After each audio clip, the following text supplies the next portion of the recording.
जय जिनेन्द्र। आज हम समोशरण से संबंधित प्रश्न जानेंगे। प्रश्न: समोशरण किसे कहते हैं? उत्तर: भगवान के धर्मोपदेश के लिए जो सभा मंडप बनाया जाता है उसे समोशरण कहते हैं। अगला प्रश्न: समोशरण कौन बनाता है? उत्तर: समोशरण सोधर्म इंद्र की आज्ञा से कुबेर बनाता है। अगला प्रश्न: समोशरण की रचना कुबेर कहाँ करता है? उत्तर: जहाँ भगवान विहार करते हुए रुकते हैं वहाँ ही आकाश में कुबेर समोशरण की रचना करता है। समोशरण में कितनी सभाएं होती है? उत्तर: समोशरण में 12 सभाएं होती है। अगला प्रश्न: समोशरण की 12 सभाओं में कौन किस क्रम में बैठता है? उत्तर: समोशरण की 12 सभाओं में सबसे पहले मुनिगण, कल्पवासी देवियाँ, आर्यिकाएँ, ज्योतिषी देवियाँ, व्यंतर देवियाँ, भवनव्यासी देवियाँ, भवनवासी देव, व्यंतर देव, ज्योतिषी देव, कल्पवासी देव, मनुष्यगण और त्रियंच इस क्रम में बैठते हैं। अगला प्रश्न: समोशरण की रचना किस प्रकार होती है?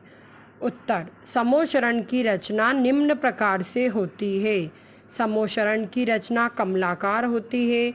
समोशरण स्थित गंधकुटी का आकार कमल की कली के समान और बाहर की रचना कमल पत्र के समान होती है। समोशरण की भूमि का रंग नीलमणि के समान होता है। इस भूमि को मनांगण भी कहते हैं। मनांगण की चारों दिशाओं में 4 वीथी होती है। वीथियों के मध्य में मान स्तंभ होता है।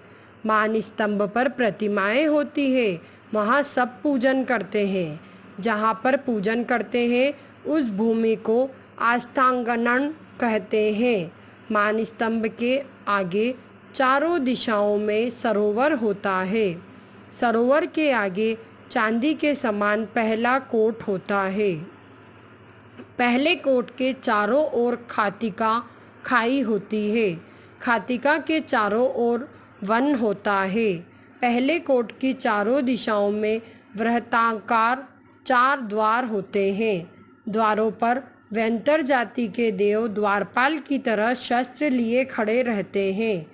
द्वारों के भीतर जाकर ध्वजापीठ होती है। भीतर चारों दिशाओं में 4,68,36,000 कुछ अधिक ध्वजाएं होती है। इसके आगे स्वर्णमयी दूसरा कोट होता है। इसके द्वारों पर हाथ में वेद लिए भवनवासी देव खड़े रहते हैं। इसके आगे कल्प वृक्षों के वन हैं जहाँ मुनि व देवों के बैठने योग्य सभागृह है। इसके आगे स्फटिक मणिमय तीसरा कोट है। इसके द्वारों पर कल्पवासी देव द्वारपाल व्रत खड़े रहते हैं। इसके आगे लतागृह आदि होते हैं। अनेक स्तूप आदि होते हैं।